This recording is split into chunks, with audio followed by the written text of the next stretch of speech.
E se você se mudasse para uma cidade no interior dos States e descobrisse a existência de um antigo cemitério indígena? Até aí tudo bem. Porém as coisas começam a ficar um pouco estranhas quando as pessoas e animais enterrados lá voltam à vida viradas na maldade, sendo que você agora pode ser o ferrado da vez. O que você faria nessa situação? Essa história de cemitério maldito, sendo que no vídeo de hoje eu vou resumir e derrotar os 4 filmes da saga, tanto os da linha do tempo original quanto os 2 filmes lançados mais recentemente.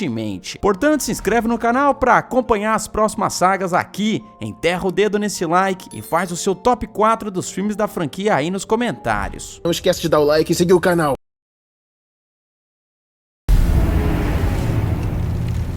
O filme se inicia quando vemos um presunto de um soldado sendo arrastado por outra pessoa. Além disso, a dupla é acompanhada por um adorável German Shepherd, ou no português, pastor alemão. O soldado é enterrado no buraco feito às pressas, no que aparenta ser um solo duro e bem diferente do convencional. Contudo, o doguinho fica agitado e percebe que a terra tá se levantando. Ele então volta para dar uma cafungada na cova e, sem poder fazer nada, é enforcado pela mão do soldado, agora mais vivo do que nunca. Ah não, aí ele extrapolou. Ele mete a bala nele. Mata esse danado! É então que conhecemos o jovem Judd. Ele praticamente foi obrigado pela sua namorada, chamada Norma, a entrar pro Corpo da Paz, uma instituição que prega a não violência e o fim da Guerra do Vietnã, já que o filme se passa em 1969, no auge do conflito. O pai de Judd tá muito feliz com a decisão do filho, não porque a conta de luz vai vir mais baixa, mas sim porque nenhum descendente da família Crandall jamais conseguiu deixar a cidade de Ludlow. As lendas locais dizem que existe uma força que não permite que os membros das famílias fundadoras do local deixem a cidade. O problema é que essa parada não é coisa boa, mas calma que eu já chego nessa parte. A gente também conhece os irmãos Donna e Manny. Eles fazem parte de uma comunidade indígena que também vive em harmonia com os colonos. No entanto, Donna diz que quer picar a mula de lá, porque não tem porcaria nenhuma pra fazer em Ludlow e aparentemente vai demorar umas 3 décadas pro McDonald's abrir a primeira loja na cidade. Manny, por outro lado, tá meio resistente e no meio dessa conversa descontraída ouve estranhas vozes o chamando da floresta. A história então volta pra Judd quando vemos encontrando Bill Betterman, interpretado pelo ator David Duchovny, o clássico co-protagonista de Arquivo X. Esse ator em questão deve ter uma hipoteca bem cara pra pagar, porque ele tá atuando 100% no piloto automático, me fazendo teorizar que ele realmente não queria participar desse filme. Eu não tenho dinheiro, meu amor. Esquece isso, porque descobrimos que ele é pai de Timmy, o ex-melhor amigo de Judd. Eu digo ex porque os dois se distanciaram depois que o cara foi servir na Guerra do Vietnã. No entanto, Judd fica feliz que Timmy voltou do conflito recentemente e ainda é informado por Bill que o garoto foi condecorado com a Estrela de Prata. Seria ótimo se ele estivesse vivo para pendurar esse objeto de extrema utilidade na parede de seu quarto. Enfim, Norma e Judd se despedem dos pais e botam o pé na estrada. Contudo, como a vida não é esse canavial de flores que eles imaginam, um pássaro se choca contra o para-brisa, quebrando a parada. Não bastando isso, tem outra coisa parada na frente do carro, que nesse caso é o cachorro finalizado no começo do filme. Judd sabe que o cachorro pertencia a Timmy e já fica tinindo pra fazer aquele carinho nele, porém o dog tá diferente, mais ameaçador e rosna pros dois. Eu acho que eu tô sentindo alguma coisa, eu não quero morrer! Como Judd teme que o German Shepherd seja atropelado na rodovia, ele é camarada o suficiente pra escoltar o cachorrinho a pé até a fazenda dos Baterman. Cara, essa parada de sair da cidade era praticamente um tabu, ou seja, Judd deveria ter sido um pouquinho mais persistente pra vazar de lá, podendo nesse caso ter dado meia volta de carro e falado pro pai ligar pro xerife, que com certeza faria de tudo pra evitar um acidente, mas não, ele quer resolver a parada pessoalmente. Ao chegar na fazenda, ele encontra a Timmy, que tá mais pálido do que a Branca de Neve depois de comer a maçã batizada. Não bastando isso, o cara tá de deboche e diz que Judd nunca teria sido homem suficiente pra encarar a guerra, já que ele foi dispensado pelos médicos. Não demora muito pro reencontro azedar bem rápido, já que o cachorro chega virado no giraia e morde o braço de Norma, que perde uns 2 litros de groselha no combate. Judd olha tudo sem reação e implora que Timmy faça alguma coisa. Contudo, o cara tá gostando do episódio de Animal Planet e só observa, até que Judd aumenta o ataque de pelanca, fazendo o soldado dar um tiro pra cima e espantando seu cachorro. Judd leva a garota pro hospital, onde o médico diz que ela vai precisar repousar lá por alguns dias. Ele então volta pra casa de seus pais e relata o comportamento estranho de Timmy. Não bastando isso, o soldado abestado ainda vai provocar Manny e Donna, forçando a garota a dançar com ele, o que ela não tá afim nem um pouco de fazer. Agora eu me pergunto, o cara é basicamente um presunto ambulante andando por aí sem alma, não é? Será que ela não percebeu que o corpo dele devia estar gelado e que a caatinga debaixo do braço não era muito agradável? Esquece isso, porque ela não acha acha nada disso estranho. O time então resolve dar um perdido pela rodovia e encontra Marjorie Washburn, uma outra descendente dos fundadores de Ludlow. O cara já chega dando um apavoro nela e pergunta se a mulher tem vontade de se autofinalizar com uma corda, do mesmo jeito que o pai dela fez no passado. O curioso é que essa informação não era pública, sendo que apenas poucas pessoas sabiam do motivo da morte do homem. Isso acende um alerta na cabeça dela, que se liga que time bateu as bolas na guerra e que seu pai foi danado o suficiente para enterrá-lo no cemitério indígena, o amaldiçoando. Ela então liga para outro Zé Ruela, chamado Hannibal Benson, o prefeito de Ludlow, que também é descendente dos colonos. Ele então diz que precisam marcar uma reunião com os outros fundadores, porém a mulher é atacada pelo doguinho revoltado. É na padoca que vemos o xerife Anderson, o prefeito e o pai de Judge comendo um pão na chapa. É aí que Marjorie adentra o local com o bife faltando de sua cara, já que ela foi mordida antes de conseguir finalizar o doguinho. Eles concordam que devem vigiar a comunidade e capturar a time, já que o policial revela que encontrou uma cova aberta no cemitério. O problema é que as pessoas que são enterradas no meio daquela capirotagem voltam com algumas habilidades sobrenaturais, como telecinese, super força, teletransporte e uma fome saciável por carne crua. Tem nada melhor não? Umas asinhas de galinha, costela, batatinha frita, nada?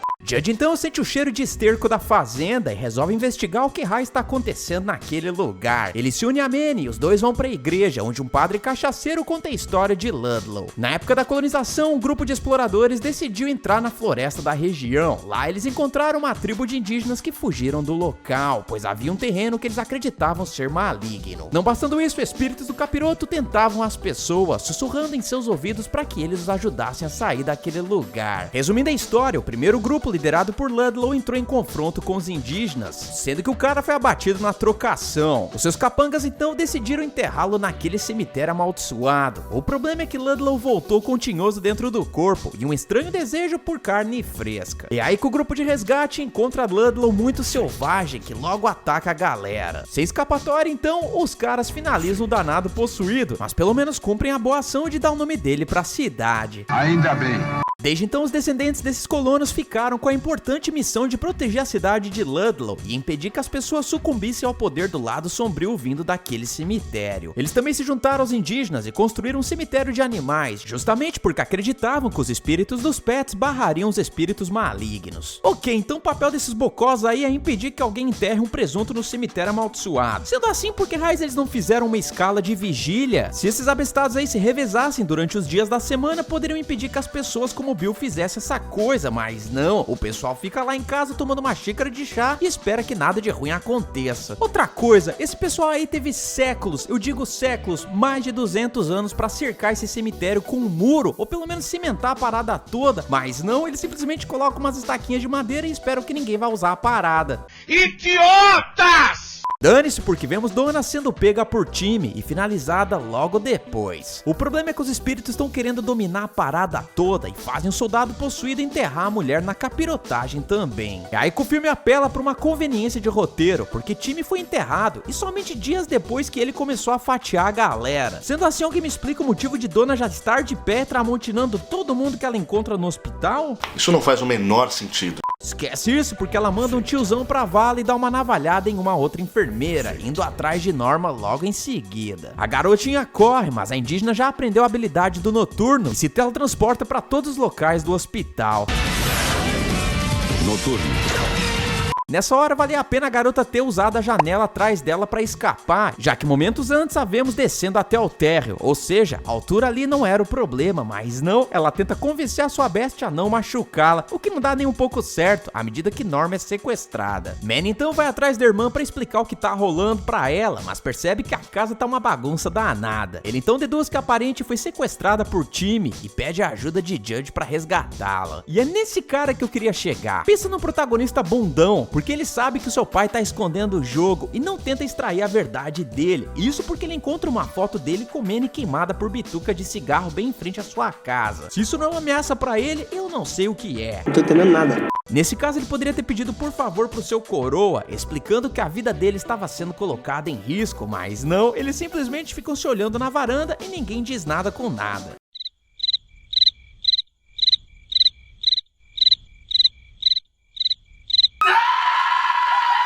É aí que o pai de Judge resolve tirar o rabicó da cadeira e vai até a fazenda dos Baterman. Lá ele dá de cara com Bill, que manda o Zé Ruela ralar peito, dizendo que ninguém vai machucar o seu filho. Porém o pai de Judge fala que pode ajudá-la a colocar um fim nessa história, e Bill simplesmente responde, então tá. É aí que chega a tropa toda na propriedade, o que inclui o xerife, o prefeito, Marjorie, Judge e Manny, que revelam que as garotas foram levadas pra lá também. O pai de Judge explica pra eles que precisam acertar time nos olhos, porque esse é o único jeito de espantar o catiço de volta pro cemitério. Só que, mano, os caras vão com rifles de longo alcance pegar o ex-soldado, o que não faz sentido nenhum, já que nessas horas você precisa de impacto a curta distância, por estar num espaço confinado, sendo que a melhor opção aqui é usar uma 12 ou um revólver de calibre grosso. Esquece isso, porque o grupo tem uma ideia sensacional: se separar. Pô, cara, de novo! Cara, esse é um erro clássico nos filmes de terror, o que também não faz sentido, porque se time tem habilidades sobrenaturais, o mais sensato nesse momento é ficar junto, pois só assim as forças seriam equiparáveis. Dane-se, porque o prefeito da cidade vai pro celeiro procurar o catiço e se dá mal. O filme também nem se dá o trabalho de mostrar a finalização do xerife, e não passa muito tempo até Marjorie ser logo mandada pro além. É aí que o pai de Judge pede que o filho sempre fique ao seu lado, o que nem ele mesmo faz, já que 5 minutos depois pede que Judge o espere na cozinha. You stay by my side. Alguns momentos depois. You stay here. You do not move until I come back. É aí que Donna aparece e Manny não percebe que ela já fez o pacto com a capirotagem alheia, o que rende o festival da Tramontinada pra gente, à medida que a mulher começa a cortar o irmão só por diversão. No entanto, o garoto pede que Judge não atire nela, o que ele respeita. Nem doeu.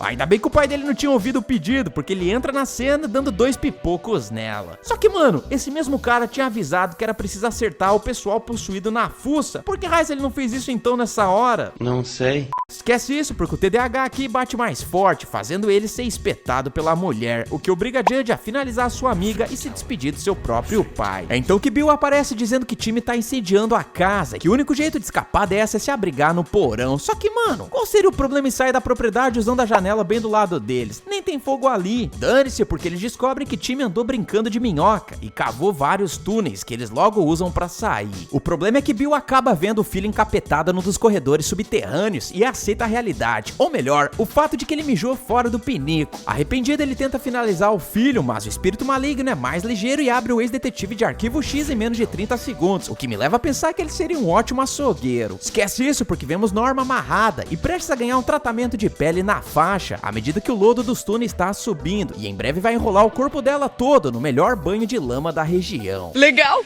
Enquanto isso, Manny e Judge vão atrás de time, que derruba o indígena no chão, próximo de uma mina terrestre que ele tinha instalado momentos antes. Judge diz pro amigo não se mexer caso ele não queira virar picadinho e decide ir atrás de time no meio de um pântano. É aí que os dois começam uma trocação.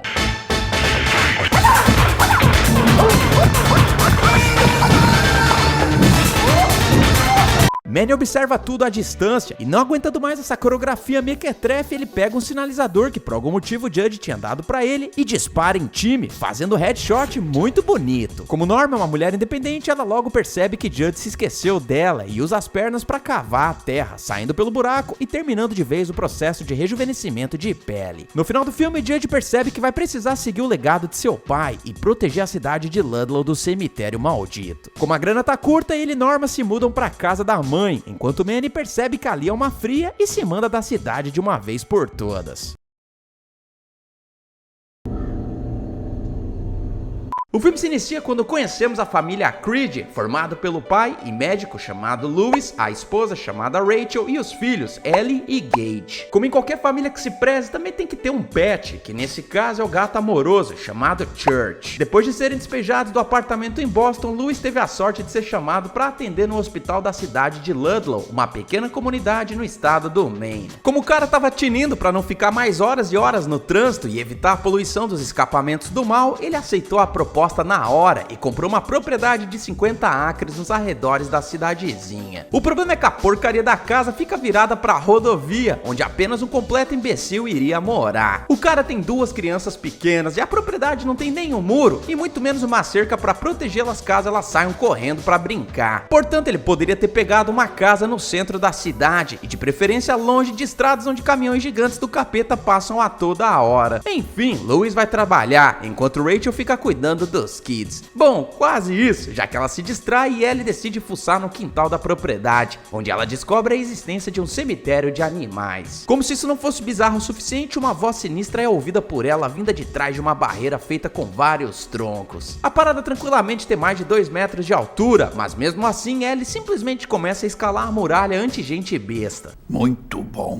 Felizmente ela escorrega e a perna dela é atingida por um ferrão. É aí que Judge, o vizinho da família, chega e ajuda a tirar a parada da perna da menina. Ele se apresenta a Ellie e Rachel, que tá fazendo um excelente serviço de mãe por aqui. Enquanto isso, vemos Louis entediado, já que a cidade do interior não é exatamente palco por uma temporada de Grey's Anatomy. Quando ele se prepara para bater o ponto, recebe um paciente chamado Victor, que teve o azar de ser arrastado por um caminhão quando ele tava andando de bike. O cara tá parecendo um bonecão de poço depois do furacão Katrina ter passado, sendo que Louis não consegue salvar a vida dele. O médico obviamente fica baqueado, porém Victor se levanta do nada e olha bem na fuça de Louis. Ele então diz que o cara não deve romper a barreira, o que deixa o doutor molhando o jaleco na hora. No entanto, 5 segundos depois de falar, Victor volta a brincar de morto. O que está acontecendo aqui? O problema é que Louis fica intrigado, especialmente porque o paciente não o conhecia, porém sabia o nome dele. Ele tenta falar com a mulher sobre a mandinga, mas logo muda de ideia. Eles então vão colocar a molecada na cama, quando Ellie pergunta por que os animais vão pro céu mais cedo do que os humanos. Contudo, isso incomoda a Louis, porque ele não acredita na vida após a bateção de bolas e fala que isso não existe. É aí que Rachel mostra quem manda na relação e diz pra menina que o pai tá viajando e que tanto as almas dos animais quanto a dos parentes perdidos estão lá em cima, vigiando e cuidando de Ellie. Eu não sei não, mas nesse filme parece que essas almas estavam no dia de folga. Enfim, Louis pergunta por que Rachel acredita nessas coisas e ela acaba desabafando com o marido, revelando que sempre se sentiu culpada pela passagem da irmã dela pro além. Rachel revela que a irmã mais velha, chamada Zelda, tinha uma doença misteriosa que a deixava com os ossos todos contorcidos, uma beleza que só. Infelizmente os pais dela eram tão irresponsáveis quanto a própria Rachel atualmente, e eu digo isso porque eles deixavam a caçula sozinha cuidando da irmã mais velha. O problema é que ela se cagava de ouvir os barulhos vindos do andar de cima e certo dia decidiu mandar a boia pelo elevador de carga que eles tinham instalado na casa. Só que a Rachel sabia que o tal elevador não estava funcionando corretamente, mas o medo dela era tamanho que ela escolheu fazer isso. Infelizmente Zelda estava cagada de fome naquele dia e se apoiou no elevador, o que fez com que ela caísse pelo buraco da parede. O que não foi de todo ruim, porque ela endireitou o osso do pescoço, só que nesse caso para todo sempre. Eu vou cair! Como se a infância de Rachel não pudesse piorar, todas as vezes que os pais saíam, ela jurava que podia ouvir o espírito da irmã rastejando no andar de cima. Louis fica totalmente em choque com a história, porém resolve jogar a culpa nos pais de Rachel. Enfim, mais uma noite chega e vemos Louis tirando soninho de princesa, quando de repente ele tem uma visão com Victor. O cara simplesmente entra no quarto e abre a porta para revelar uma passagem diretamente para a floresta. Como qualquer pessoa normal, Louis simplesmente decide seguir o cara. Eles então chegam na mesma muralha de troncos vista por Ellie. Lá, Victor agradece pelo médico ter tentado salvá-la no hospital e diz que quer retribuir. Ele ordena que Louis não passe para o outro lado daquele muro jamais, pois ali o solo é podre. E aí que o médico acorda e pensa que tudo não passou de um pesadelo, porém ao tirar o cobertor da cama percebe que os pés estão sujos de terra, indicando que ele realmente resolveu bancar o sonâmbulo naquela noite. Você acha que o cara tá preocupado com essas capirotagens alheias? Então pode esquecer, porque o medo dele mesmo é tomar um esculacho da mulher, porque a primeira coisa que ele faz é cobrir os pés antes que a mulher veja o jogo de cama todo calabreado. Que houve, cara? Bati na pia. Que pia o quê? O regueixo, molhado. Pô, bati de cara na pia. Sabe o que você vai fazer?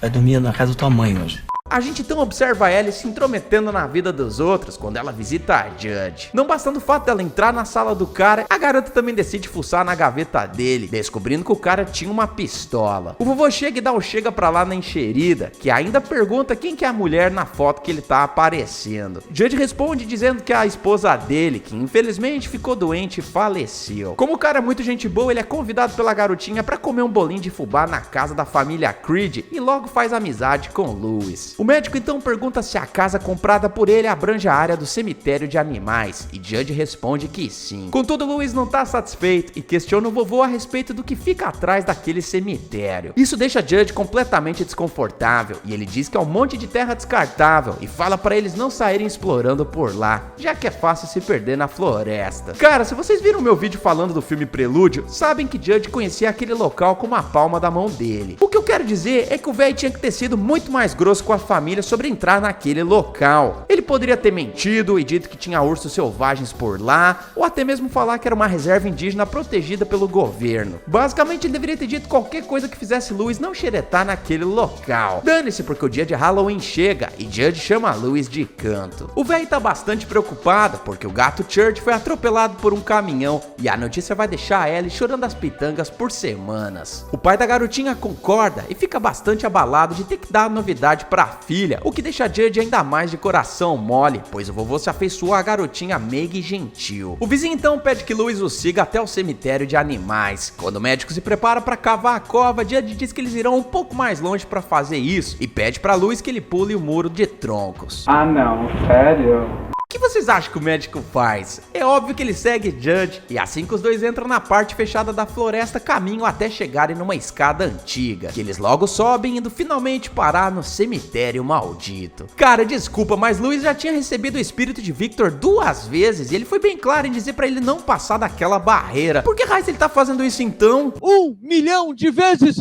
Burro! Nesse caso, ele deveria ter batido o pé e falado pra Judge que ele enterraria o gato no cemitério dos animais. Lá, Ellie poderia visitar o túmulo do bichinho e processar o luto, já que infelizmente os animais se vão antes da gente. Afinal, toda criança já teve que lidar com isso na vida, sendo que isso faz parte do amadurecimento na vida de qualquer pessoa. Esquece isso porque Louis começa a cavar, no entanto ele percebe que a terra é dura. Outra coisa que ele se dá conta é da sensação de estar naquele local, como se uma energia poderosa passasse pelo corpo dele. Judge também diz que pode sentir e fala que a sensação é incrível. Enfim, os dois terminam o serviço e vão embora. No dia seguinte, Louis avisa a Rachel que o gato virou patê e juntos os pais vão conversar com Ellie. Eles dizem que o gato fugiu, porém Ellie não acredita neles, já que ela tinha acabado de ver o gato bem ali na janela do quarto dela. E não é que o gato ressuscitou mesmo? Louis encontra o peludo no armário de Ellie, porém o animal tá diferente, mais distante e até mesmo agressivo com os integrantes da família. O médico não entende porcaria nenhuma e diz pra mulher que talvez o animal estivesse em choque depois de ter sido atropelado, porque ele realmente parecia que tinha batido as bolas. Mesmo assim, o médico vai falar com Judge, que explica que existem lugares no mundo que são bem velhos e que ele sinceramente não entende o que rola naquele cemitério. O vovô diz que só queria o melhor pra Ellie, no entanto revela que como Louis enterrou o animal, o gato de agora em diante só vai obedecer o médico. Louis não engole aquele papinho e fuça no pai dos burros sobre o passado de Ludlow, descobrindo que certa vez um veterano de guerra sumiu da funerária, e sim,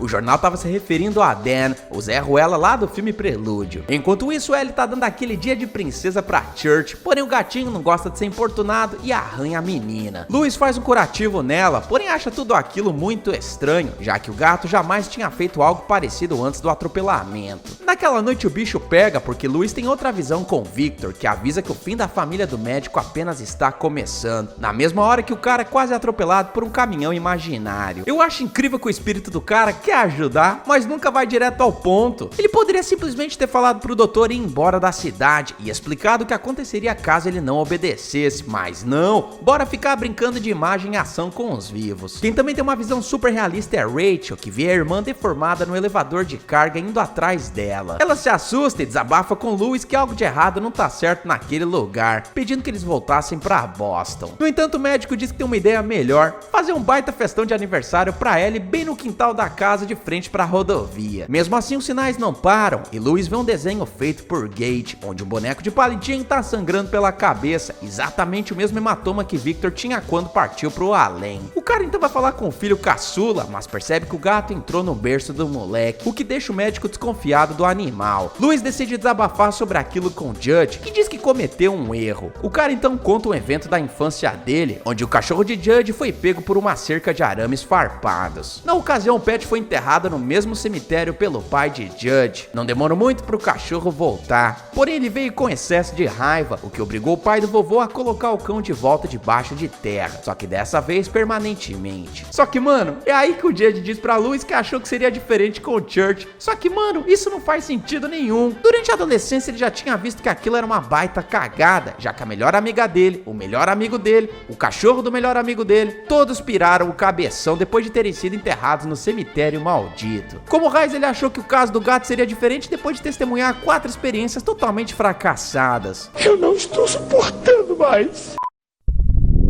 Já se inscreveu no canal?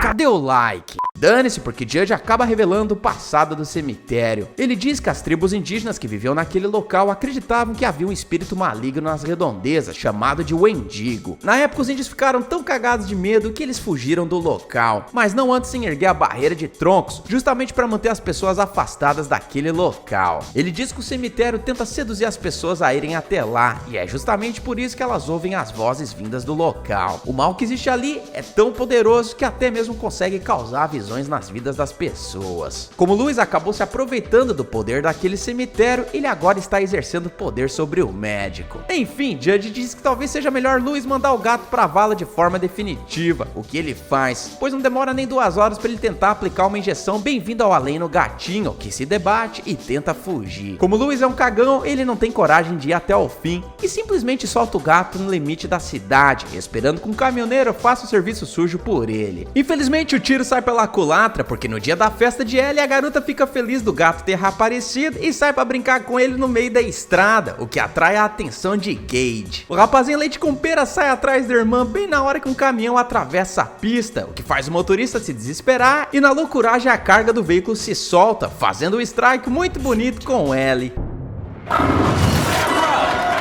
Cara, o mais bizarro é que não tem a porcaria de um adulto pra ficar de olho na criançada. Eu acho que eles estavam mais preocupados em terminar a porcaria da long neck. Se Rachel tivesse ficado entre o jardim e a rodovia, veria os filhos indo pro meio da rua, mas não, bora não fazer absolutamente nada. O clima na família fica muito pesada e depois do enterro, Rachel acaba indo passar uns dias na casa dos pais, levando Gage com ela. É aí que Louis faz o óbvio e planeja ressuscitar a filha ao enterrá-la no cemitério indígena. Porém, ele precisa tirar o velho do Judge da aba dele, já que o vovô tá de olho. Louis é ardiloso e coloca pó de pilim-pim-pim no escão de Judge, que bebe igual todinho. Não demora muito pro velho apagar e deixar o caminho livre pra Louis desenterrar a Alice e enterrar a garota no cemitério capirotesco. Algumas horas se passam e Ellie volta pra casa completamente nova em folha. Tirando um olho mais caído que o outro, alguns grampos na cabeça e um comportamento sinistro. Tamo rato! A garotinha não tem mais emoção, não dorme e solta umas frases sinistras que fariam qualquer pessoa na casa ir dormir em hotel. É aí que Louis se liga na cagada que fez e na manhã seguinte o balaio só piora porque a Ellie capirota tem um ataque de pelanca e começa a destruir tudo pela casa. Um toco cru pegando fogo. Sinto o toco cru pegando fogo. Enquanto isso, a gente vê Rachel tendo uma espécie de pressentimento, sendo que ela sabe que tem algo de errado com o marido. As coisas só pioram porque Gage começa a ser importunado por Victor, que quer porque quer levar a família de volta pra Ludlow, na intenção de ajudar um médico. Cara, além desse espírito economizar nas palavras, ele ainda é um FDP de mão cheia, porque levar Rachel e Gage pra terra da capirotagem é uma baita sacanagem. Enfim, Rachel decide voltar pra Ludlow e tenta avisar o marido pelo telefone. No entanto, o cara não atende a mulher, e então ela liga pra Judge, pedindo que o velho dê uma olhadinha pra ver se estava tudo bem com Louis. Ok, vamos analisar os fatos. O velho acordou do lado de fora da casa depois de um golinho de whisky. Além disso, ele deve estar com uma marvada de uma ressaca, o que qualquer pessoa inteligente deduziria se tratar de uma tentativa de dar um boa noite Cinderela. Felizmente, Judge não sente nenhuma dor na porta dos fundos, o que faz ele ir na casa de Louis e perguntar o que aconteceu na noite anterior. O médico, no entanto, está tentando conter a garota kamikaze dentro de casa e dispensa o vizinho, porém o velho é ligeiro e vê a terra debaixo das unhas de Louis. Judge então diz que não é tarde demais para corrigir as coisas e volta para casa. Porém, no meio do caminho ele vê Ellie olhando para ele da janela de seu quarto, o que confirma suas piores suspeitas. Ok, nessa situação o Judge deveria ter pegado o carro e ido pro centro da cidade, onde haviam mais pessoas e lugares para ele se esconder. A segunda coisa que ele deveria ter feito era ter ligado para Rachel e pedido para que ela fosse vê-lo assim que chegasse na cidade. Dessa forma eles poderiam pensar no que fazer juntos. A terceira coisa nesse caso, e a mais importante na minha opinião, seria a Judge ir numa loja de caça e pesca e comprar um rifle só por precaução. Dane-se, porque ele não faz absolutamente nada do que eu falei e simplesmente volta pra casa. O cara então pega a pistola e diz pro Oxigênio que sabe que Ellie já tá dentro da casa dele. Como o Judge é debochado, ele quer resolver a treta sozinho, sendo que ele pelo menos poderia ter ficado num cômodo com apenas uma saída, tipo um banheiro. Dessa forma ele poderia esperar a Ellie entrar pela única porta do local e assim sentar pipoco nela. Dane-se, porque ele prefere ficar andando igual barata tonta pela casa e Ellie aproveita pra espetar a Tramontina no calcanhar de Aquiles dele, o que vai deixar o vovô sem andar pro resto da sua vida, que olha só,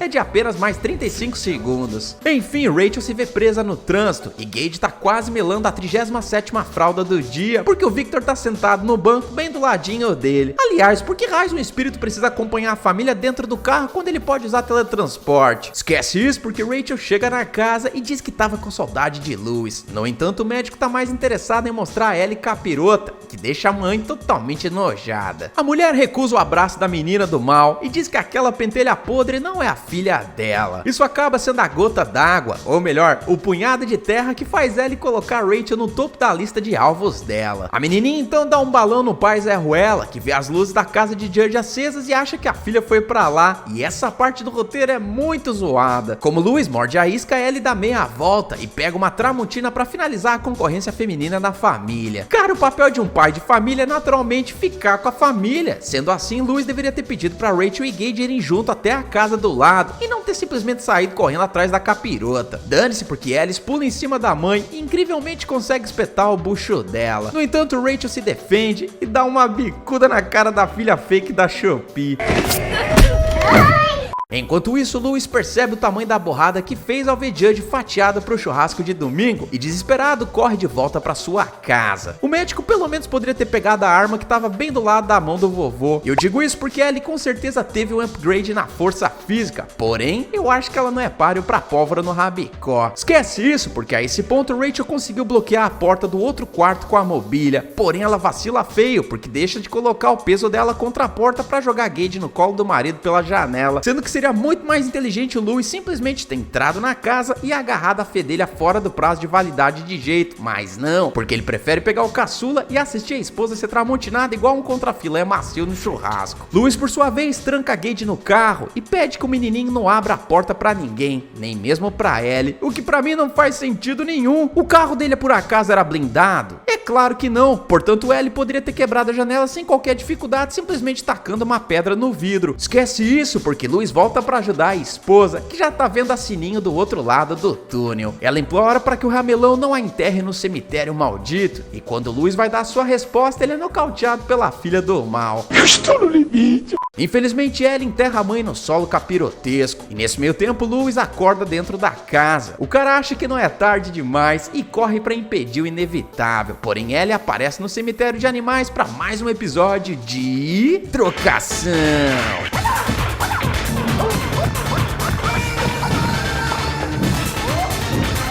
Louis leva a melhor nessa e se prepara para obedecer às leis da natureza e mandar a garotinha pra vala. Porém, ele deixa a retaguarda desprotegida e toma uma espetada da própria esposa, que agora também faz parte do fã-clube do Wendigo. O cara também é enterrado e Gage agora é o último dos moicanos. Infelizmente, isso não vai durar muito, porque os três familiares estão endiabrados e se aproximam do carro, sendo que na última cena dá pra ouvir Louis destravando a porta.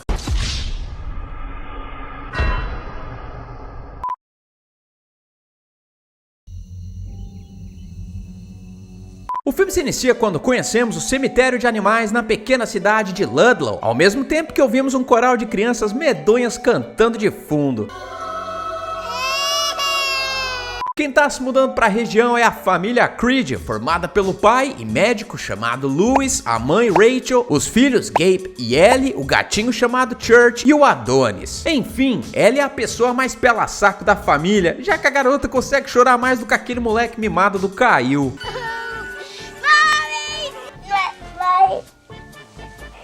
Please, Daddy, I'm scared. Cala a boca! Como ela tá sendo o centro das atenções, os pais não percebem que o caçula Gabe tá prestes a aumentar o lucro da funerária local à medida que ele corre pra rodovia. Antes que um caminhão possa dar o strike, ele é salvo pelo vizinho chamado Judd. O vovô dá algumas dicas pra família se acomodar, dizendo que talvez seja melhor que Louis leve o gato pra ser castrado. O quê? Segundo Judd, isso vai deixar o gato mais manso e, portanto, menos provável que ele vire um patê na estrada. A gente também conhece Missy, a faxineira recém-contratada pela família Creed. A mulher chega com os 2 pés no peito de Rachel, dizendo que ela é muito sortuda de ter casado com um médico numa conversa pra lá de esquisita. Vai dando as voltas pra ver se você encontra alguma coisa sua desaforada. Vai arrumar o que fazer? Dane-se, porque o Judd leva a galera pra dar um rolê na floresta perto da casa. Eles seguem uma linda trilha de pedrinhas que dá acesso a um cemitério de animais, onde Judd explica que enterrou o cachorro dele nos anos 20. É aí que Louis vê que existe uma muralha formada por troncos e galhos que tá bloqueando uma trilha pra dentro do mato. É então que chega o grande dia de arrancar os tomates de Church, o que deixa ela em choque com a possibilidade do gatinho ir de base devido aos efeitos da anestesia. Ela pergunta se o pet vai ficar bem, porém Louis, sendo médico cético, sempre pensa no 1% de chance da parada dar completamente errada. Mesmo assim, Rachel praticamente obriga o cara a mentir e dizer que vai ficar de boa, o que deixa o médico todo bravinho. Antes de ir pra cidade, ele dá de cara com Missy, que fala que tá com dor de estômago há um bom tempo. Louis se propõe a examinar a faxineira, no entanto ela não tá muito afim. Se vocês acham que a cidade pequena é sossego completo, pode tirar o presunto da cova, já que o consultório de Louis recebe um cara atropelado por um caminhão. O nome do cabeça fora do prazo de validade é Pascal, e mesmo a situação dele sendo irreversível, Louis ainda assim tenta salvá-lo. Infelizmente, o cara segue a luz no fim do túnel, e quando o médico vai declarar o óbito, Pascal ressuscita e fala o nome de Louis, mesmo sem ter conhecido o cara anteriormente. Pascal manda a braba e diz que o solo do coração de um homem é mais duro, e também fala que vai aparecer mais tarde pro médico. Dito e feito, porque na mesma noite, Louis se vê cara a cara com a alma de Pascal, que fala pra ele o seguir. É aí que o médico levanta e diz que não tá gostando muito daquele sonho, porém o catiço apenas olha e responde que ele não está sonhando. Louis segue o shortinho cavado até o cemitério de animais, onde Pascal agradece por ele ter tentado salvar a sua vida. O espírito então aponta para a muralha de troncos, dizendo que o médico não deve cruzar a passagem, já que do outro lado o solo é podre. Quando o médico acorda, ele realmente repara que tá precisando de um banho, já que os pés estão parecendo os de um hobbit pulando o brejo, o que comprova que Louis não estava sonhando quando seguiu Pascal. É então que chega a véspera do feriado de Ação de Graças, sendo que Rachel e as crianças vão passar o final de semana na casa dos pais dela, porém Louis não vai, já que ele e o sogro não se dão muito bem. Prontinho pra ter um pouco de paz e sossego, Louis percebe que a vida sempre consegue te ferrar no final das contas, já que Judd o chama pra mostrar que o gato da família virou marmita depois de ter sido atropelado. Nessas horas eu me pergunto, custava ter deixado o gato preso dentro de casa? É verdade.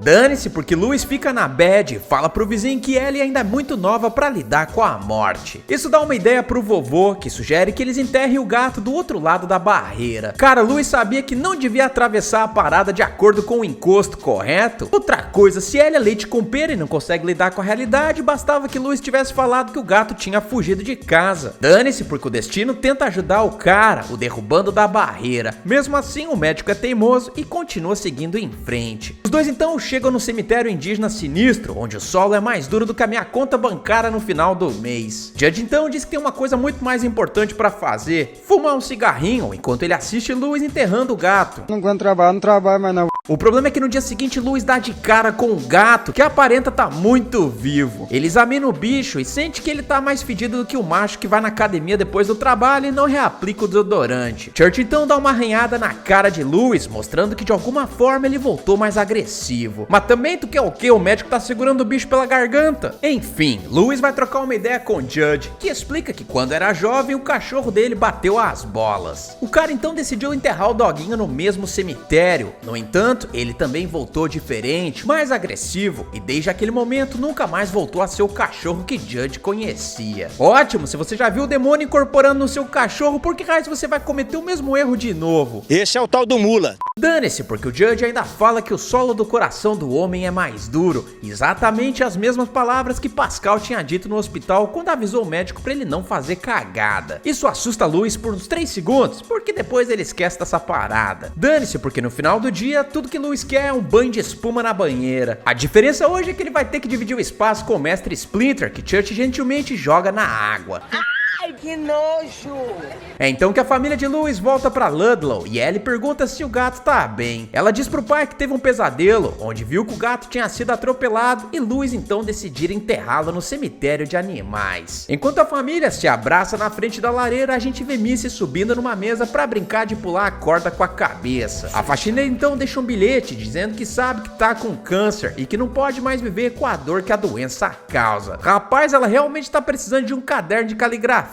A família Creed vai no enterro da mulher, que está sendo conduzido por um padre bastante familiar, já que o ator é ninguém mais, ninguém menos do que o próprio Stephen King, o autor do livro. Ellie decide perguntar pro pai se Missy foi pro céu, colocando o cara numa saia justa. Mesmo assim, a fé de Louis mudou depois que ele testemunhou a ressurreição de Church e diz acreditar que a alma das pessoas segue em frente. Isso de certa forma toca o coração de Rachel, que decide revelar um trauma do passado dela. A mulher diz que tinha uma irmã mais velha que sofria de meningite espinhal, uma doença que torce os ossos da pessoa como se fosse um pano de chão molhado. Rachel ainda era obrigada a alimentar a irmã quando os pais saíam de casa, que eles por algum motivo gostavam muito de fazer. Certo dia a condição da irmã piorou e ela acabou indo de base depois de ter uma convulsão. Na ocasião, Rachel saiu correndo, porém ela não estava triste e sim feliz por não precisar mais cuidar da catiça. Desde então a mulher se sente culpada, mesmo que Louis tente convencê-la de que os pais é que foram os responsáveis por ter deixado as filhas sozinhas em casa. Eu sinceramente acho que essa criação baqueada acabou sendo herdada tanto por Rachel quanto por Louis, já que, mano, o médico tá ensinando o Gage a empinar a pipa, só que o que não faz sentido é que ele é dono de uma propriedade do tamanho do Beto Carreiro World, ou seja, ele poderia ter escolhido qualquer lugar pra brincar com o filho que não fosse a 10 metros de uma rodovia onde passa uma cacetada de caminhão de carga pesada. Eu digo isso porque Louis simplesmente deixa o moleque sair andando atrás da pipa enquanto ele fica ali trocando uma ideia com Rachel, o que nenhum pai com o mínimo de cuidado faria. Infelizmente, Gage vai pro meio da pista, fazendo Louis parecer uma jamanta correndo atrás. Eu não estou suportando mais.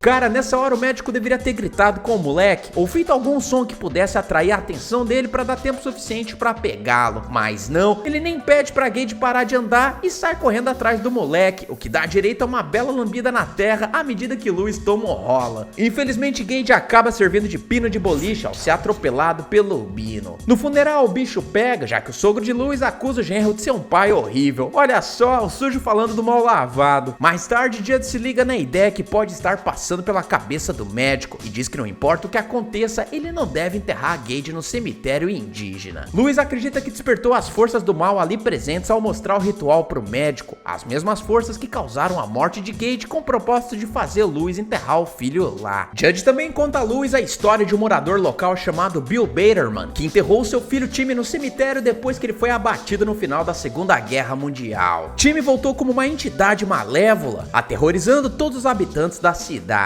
Foi então que um grupo de homens, incluindo Judd, tentou destruir Timmy, colocando fogo na casa de Baterman, o que causou tanto a morte do pai quanto a do filho. Judd insiste que o cemitério é mau e fala que às vezes morto é melhor. Rachel então leva Ellie pra casa dos pais, enquanto Louis vai ficar mais alguns dias na cidade pra empacotar tudo. E falando em viagem, eu nunca tive nem patrocínio nem mãe trocínio, então fica ligado pra não pagar caro no dólar. Pra evitar isso, você pode comprar o dólar mais baixo do mercado ou abrir uma conta digital na Nômade, a parceira do canal, que oferece menor IOF de apenas 1,1%, além de menores taxas sobre transações de câmbio. Eles têm sala VIP no Terminal 3 do aeroporto de Guarulhos e, além disso, usando meu cupom EDNERD para abrir essa conta, você ganha $20 de cashback ao fazer a primeira compra de dólares. Lembrando que a conta da Nômade não cobra anuidade, taxa de abertura e nem de manutenção. O mais legal é que o cartão da Nômade converte os dólares comprados para outras moedas automaticamente e é aceito em mais de 150 países. O link para Nômade está no primeiro comentário fixado e na descrição do vídeo também. Não esquece, o cupom para economizar e curtir a sua viagem ao máximo é EDNERD. O problema é que o danado é um baita de um tapado e decide fazer o ritual com o filho. É aí que vemos Pascal tentando falar para ele não fazer aquilo, mas o cara acaba sendo ignorado pelo médico. Nunca vi uma pessoa burra desse jeito, cara.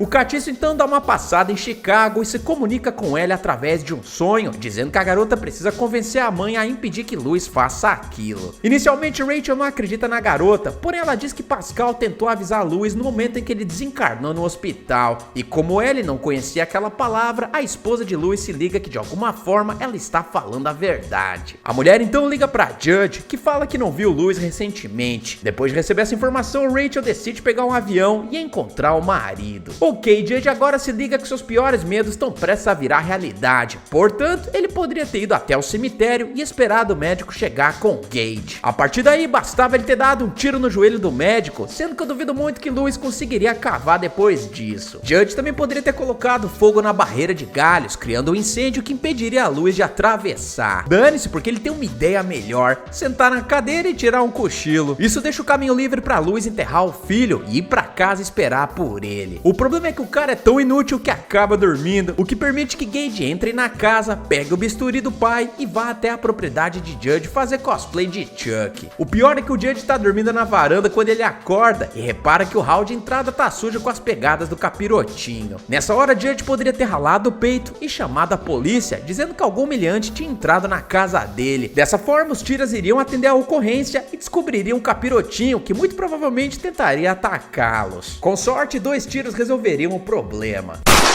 Dane-se, porque o velho de 173 anos decide resolver a parada ele mesmo, o que não dá muito certo, porque o gato endiabrado e o Chuck ambulante decidem trabalhar juntos e Judge sente o gostinho da dor vinda de um calcanhar cortado. Conforme ele cai no chão, a gente percebe que Gage agora nutre uma paixão por carne mal passada, já que ele se delicia com um bifinho de Judge. Rachel então chega no aeroporto e aluga um carro, porém a atendente diz que não tem nenhum disponível. É aí que Pascal dá uma soprada no ouvidinho da funcionária, para que ela se lembre que tinha um carro que tava com a lataria danificada. A mulher então sai do aeroporto adoidada, porém o pneu da caranga fura no meio da viagem. Pascal então diz que o cemitério do mal quer impedir que Rachel chegue em Ludlow. Mesmo que a mulher não consiga ouvir ou ver o shortinho cavado, ela tem uma intuição de que ele está ali dando aquela forcinha pra ela. Felizmente Rachel consegue pegar uma carona com um caminhoneiro que iria passar por Ludlow. O problema é que quando a mulher chega na frente da casa, ela ouve a voz da irmã a chamando do cafofo de Judge, e adivinha o que ela faz? É óbvio que Rachel segue o som da irmã capirotinha. Por quê? Por quê? Por quê? Cara, custava essa mulher ter ido direto ver se o marido tava bem? Acho que sim, porque ao entrar na casa do vizinho, ela acaba vendo que a voz da irmã na verdade estava sendo imitada por Gage, o seu próprio filho. Mesmo chocada, Rachel parte pro abraço, o que é péssimo à medida que Chuck da Shopee a finaliza com um bisturi. Na manhã seguinte, a bela adormecida decide despertar, e isso acontece da melhor forma possível. Enfim, Louis recebe uma ligação de Gage, que fala que ele tá esperando na casa de Judge pra brincar com o pai, e que ele acabou se cansando de brincar com a mãe. Tudo bem? Isso deixa o cara em choque, a ponto dele se equipar com uma seringa chapada de morfina. O primeiro que se dá mal é Church, já que Louis finalmente entendeu que precisa acabar com todas as pontas soltas. Quando Louis entra na casa, o bicho pega, já que ele descobre que o vizinho e a mulher já estão debochando no além. É aí que Gage pula no cangote do pai e começa a morder e cortar o pai com um instrumento cirúrgico. Nessas horas eu penso, quem que a produção tá querendo enganar com esse bonecão que o ator tá usando pra se bater? Outra coisa, Louis poderia ter se preparado melhor, cara. Ele poderia ter levado uma peixeira, um atiçador de lareira, uma Magnum .40, mas não. Ele vai peitar o tinhozinho com uma seringa, que a propósito ele deixa cair no chão. Finalmente Louis decide revidar e mostra que a gravidade pode ser uma grande aliada quando você joga bonecos no chão. Gage se prepara para o contra-ataque, mas Louis pensa mais rápido e aplica o veneno no moleque sinforoso, o colocando para dormir definitivamente. Se você acha que o grande e inteligente Louis aprendeu a lição, pode pensar de novo, porque a ideia genial dele agora é enterrar Rachel no cemitério maldito. Pascal aparece para avisar Louis que essa será a cagada mais monumental da parte dele, só que o médico retruca, acreditando que o Gage só voltou trevoso porque demorou muitos dias para ele ser enterrado no local da capirotagem. Você parece burro! Louis pensa que como só se passaram algumas horas desde a finalização da mulher, Rachel nem vai perceber que tomou umas 45 bisturadas como cortesia do próprio filho. O médico então faz a cagadinha e decide esperar em casa quando a Rachel versão Made in Hell chega e beija o maridão. Infelizmente a mulher agora vai precisar marcar uma consulta no oftalmo, já que a situação do olho dela tá bem complicada. Como Louis está pensando com a cabeça inferior, ele não vê a mulher puxando uma tramontina que ela crava no lombo do médico fanfarrão. macarrão.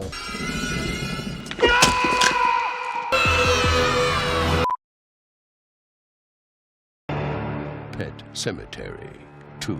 O filme se inicia quando conhecemos Jeff, um garotinho leite com pera que tá acompanhando o trabalho da mãe dele no filme, já que ela é a atriz. O problema é que essa equipe não fez análise de segurança do set, e eu digo isso porque quem foi o idiota que colocou um gerador elétrico bem debaixo de um local chapado de água? São os caras perturbados de verdade, né? Eles poderiam ter colocado a caixa em qualquer outro local, já que em 1992 já existia uma coisinha chamada extensão elétrica. Se eles tivessem posicionado a parada longe da água, a atriz aí não teria sido fritada igual um peixe no óleo. Porque aqui eu tô vendo gente como eu. Burra. É então que a mulher é enterrada na cidade natal dela, chamada Ludlow, o que por algum motivo que eu sinceramente não entendi, se torna o novo lar de Jeff e seu pai, chamado Chase. Chase por acaso é veterinário e para exercer a profissão acaba comprando a clínica do antigo veterinário da cidade, que decidiu se aposentar. O problema é que a clínica já está sendo habitada por uma adorável ninhada de gatinhos, o que deixa Jeff tinindo para adotar um. O pai diz que ele pode levar um para casa, caso ele limpe toda a titica de pombo espalhada na área do canil. A vida não é a porra do teu todinho gelado não, moleque. O primeiro cliente do dia acaba sendo Zoe, um cachorro que mais parece um urso polar, cujo dono é Drew, um garoto da mesma idade que Jeff. Drew não tá muito feliz ultimamente, já que a mãe dele andou se engraçando com Gus, o xerife da cidade, que é basicamente um sociopata, já que ele eletrifica a cerca de uma criação de coelhos que ele tem e ainda é debochado com as pessoas, revelando pra Jeff e Chase que ele deu umas bimbadas com a atriz recém-falecida quando ela ainda morava naquela cidade. Enfim, como Jeff tá se sentindo na fossa, ele acaba se apegando demais ao gatinho, a ponto de levar o felino pro primeiro dia de aula. Infelizmente, isso acaba chamando a atenção de Clyde, o mestre da bulinagem nesse filme, que estranhamente me lembra a Duda, o primo porradeiro do Harry Potter. O Duda e mais alguns capangas mirins roubam um gato de Jeff, que se vê obrigado a persegui-los de bike até o famoso cemitério de animais da cidade. Como o Duda é debochado, ele diz que soltaram o gato naquele mesmo local, mas avisa que Jeff deve tomar cuidado, pois ali é o lugar onde os mortos ressuscitam. Jeff, no entanto, não tá muito afim de ouvir historinha lá e Bilu, já que o bagulho dele é meter a porrada nos caras folgados do interior. Em mais um episódio de Trocação.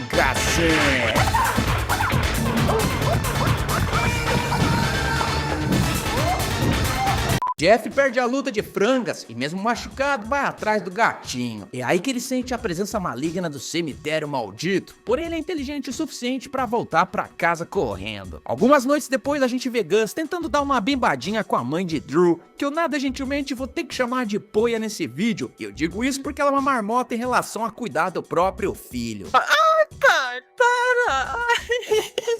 Infelizmente, o cachorro do moleque ataca a gaiola de coelhos e toma um choque no processo, o que por algum motivo deixa o xerife pistola a ponto dele sair da cama e atirar no doguinho. Ah, meu irmão, agora minha parada com esse cara acabou de ficar pessoal. Gente, é o seguinte, tinha várias armas na parede da casa de Drew. Além disso, o moleque já tinha se ligado que o padrasto iria ser um vacilão. Portanto, se fosse eu, daria um pipoco nas costas do cara. O policial aí já tá degustando a minha mãe e agora quer atirar no meu dog? Depois disso, bastava ter enterrado o lazarento em algum lugar isolado e fim da história. Literalmente, porque esse filme poderia ter sido derrotado nesse exato momento. Dane-se, porque infelizmente Zoe vai de base e no dia seguinte vemos Drew pedindo a ajuda do John Connor pra enterrá-lo. O problema é que o moleque quer colocar a lenda do cemitério maldito à prova e assim decide enterrar o pet naquele lugar capirotesco. É naquela noite que o bicho pega, já que o cachorro realmente volta à vida e entra na casa de Drew. Como o moleque tinha dito pro Gus que o doguinho não tinha resistido aos ferimentos, o policial acha que o garoto mentiu e deixa a Drew de castigo e sem poder sair de casa. Como não existe nada nesse mundo que não possa piorar, Drew também percebe que o cachorro tá extremamente sedento pra cravar a boca no primeiro Zé Ruela que demole. Ele então liga pro pai de Jeff, que é um veterinário excelente, já que ele até faz iFood de serviço. Chegando lá, o cara pergunta o que aconteceu com o cachorro. No entanto, Drew apenas diz que alguém atirou nele. É a verdade, não minto.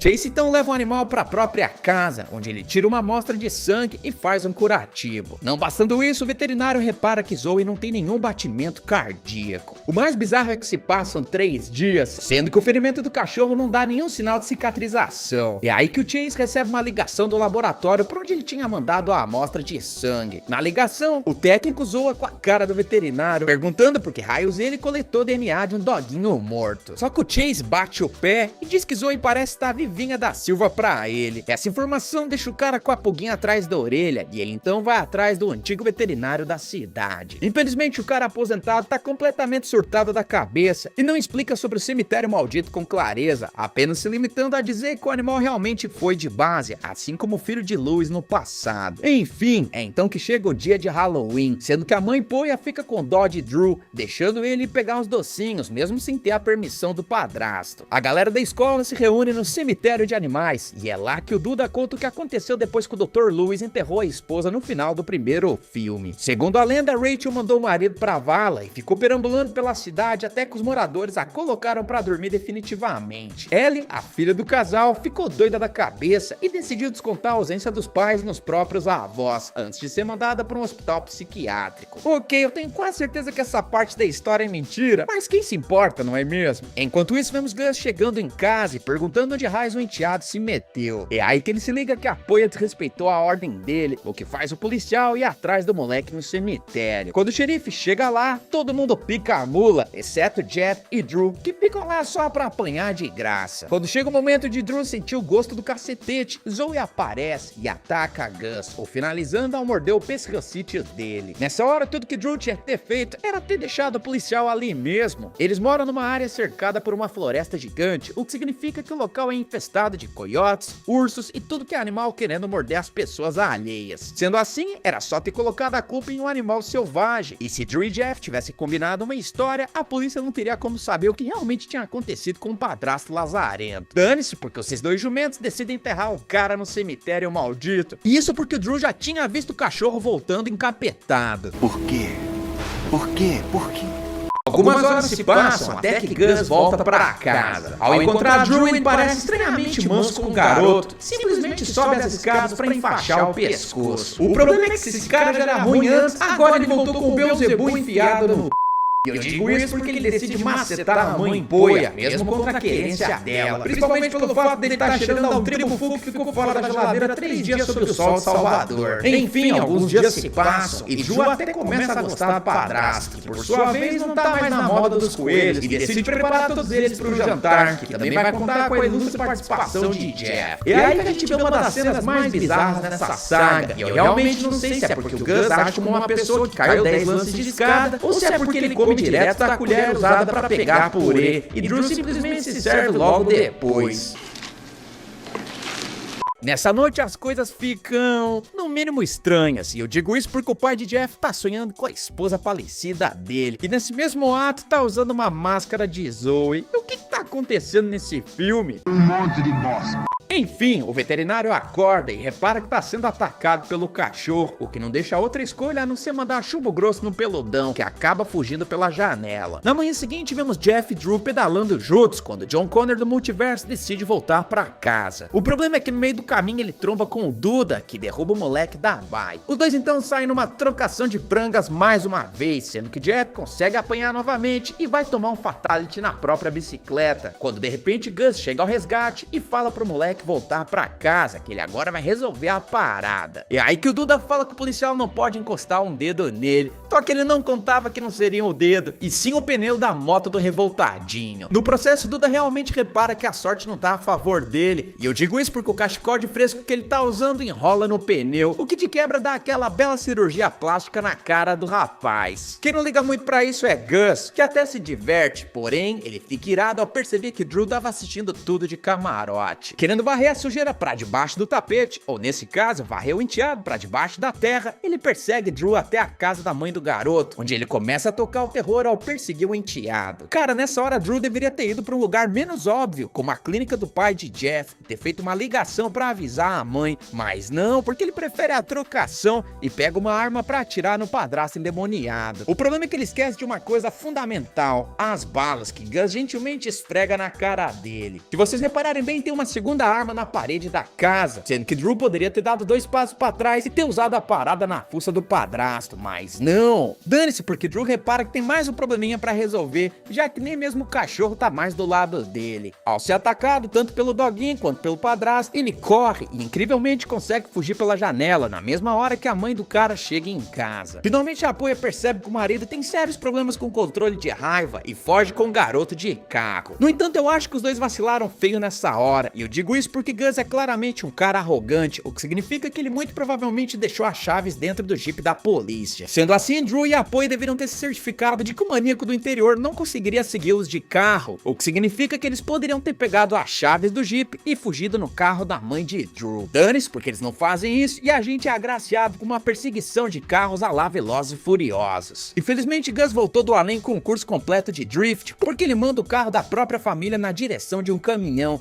o que dá pra gente mais 2 presuntos do filme com direito a muita batata rolando. Quem fica em choque com isso é Jeff, que aceita uma mãozinha de Gus e simplesmente decide desenterrar a mamãe pra colocá-la no cemitério indígena. Tá confuso pra caramba isso. Cara, essa virada de roteiro não faz sentido nenhum pra mim, já que qualquer pessoa com QI de macaco iria deduzir que Gus tinha mandado a família de base. Outra coisa, o próprio Jeff sabia que o Duda tinha desaparecido da face da terra logo após ter aquela conversinha com o xerife, o que era mais um indício de que Gus era muito perigoso. Dane-se, porque Jeff já faz aquela faxina na casa pra receber a mamãe da Shopee, o que deixa a Chase completamente perdida no rolê. Ele pergunta o que tá pegando e Jeff explica toda a fita sobre o cemitério indígena, mas mesmo assim, papai não acredita nele. Ah, cara, qual é? Você já viu a porcaria do cachorro maligno te atacando e fazendo outras coisas bem estranhas também. Portanto, talvez seja a hora de dar ouvidos pro Jeff. Esquece isso, porque ele recebe uma ligação do coveiro, dizendo que tinha visto Gus carregando a esposa dele pelo cemitério, o que deixa o veterinário doido da vida. Ele então vai na casa do xerife pra mostrar que é metelão também, enquanto Jeff fica em casa com a empregada boazuda, que estranhamente lembra bastante a mãe do garoto. Enfim, Chase chega em casa e felizmente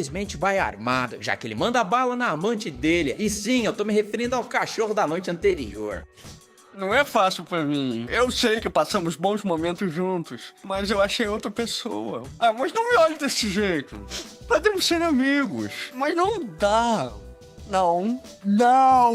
Tá bom. Só mais uma vez. De quando ele entra na cozinha, vê que o Gus tá todo trevoso, sendo que o policial do submundo ainda debocha de Chase, dizendo que desenterrou a atriz pra dar uma pimbadinha especial nela. Isso deixa o chifre do veterinário doendo bastante, a ponto dele dar um tiro no bucho do policial. Mesmo assim, o pré-treino que Gus tomou tá fazendo efeito e ele sai no braço com o veterinário. O Golem Alta aí tá meio devagar e toma uma parafusada no mesmo local onde Zoe tinha o mordido, o que significa que ele deve estar sentindo uma dor do Mesmo assim, ele é obstinado e finaliza Gus com um disparo no pescocítio. Nessa hora ele deveria ter voltado pra casa, mas não, porque ele decide gastar o resto das balas pra se certificar que o xerife realmente tinha ido de base. Cara, eu jamais gastaria munição dessa forma, ainda mais sabendo que tinha mais uma catiça prestes a chegar em casa. Enfim, a gente vê a empregada boazuda se emperiquitando com as roupas da mãe de Jeff, que não gosta nem um pouco do empréstimo nada consensual, e finaliza a impostora, enquanto Jeff dá risadinha macabra no andar de baixo. Meu Deus, o que essa mudança de personalidade tem a ver com o resto do filme? Caguei pra isso, porque mãe e filho se reúnem mais uma vez. Inicialmente a mulher não parece estar muito maluca, pelo menos não até o marido chegar. Ela então pede que ele seja uma família novamente, porém o veterinário passa a oferta adiante e antes de dispensar o encosto acaba sendo nocauteado pelo Duda e também tinha sido enterrado por Gus. Como Jeff já tomou porrada 2 vezes, você não fica muito esperançoso com a terceira, porém o moleque percebe que tem um fio desencapado no sótão que ele usa pra fritar o vilão de dentro pra fora. Vendo que a galera podre tá caindo da árvore um por um, a mãe de Jeff decide começar um incêndio e coloca fogo nas próprias roupas, o que é péssimo pra ela mesma, que começa a derreter. O que raio está acontecendo nesse roteiro, Jesus? Dane-se, porque o Jeff se reconcilia com o papai e juntos eles abandonam a casa, deixando a atriz lazarenta virando churrasco. No final do filme eles abandonam Ludlow, enquanto a gente vê filmagens dos presuntos do filme por algum motivo que eu tô tentando entender até o momento da edição desse vídeo. Nossa, que bosta! Galera, valeu por ter assistido até aqui e não se esqueça de jogar o seu gato em cima do like. A propósito, eu tô deixando a playlist Sagas do Terror, onde tem vídeos nessa mesma pegada. Eu também espero que vocês tenham gostado do vídeo, eu vejo vocês no próximo e valeu!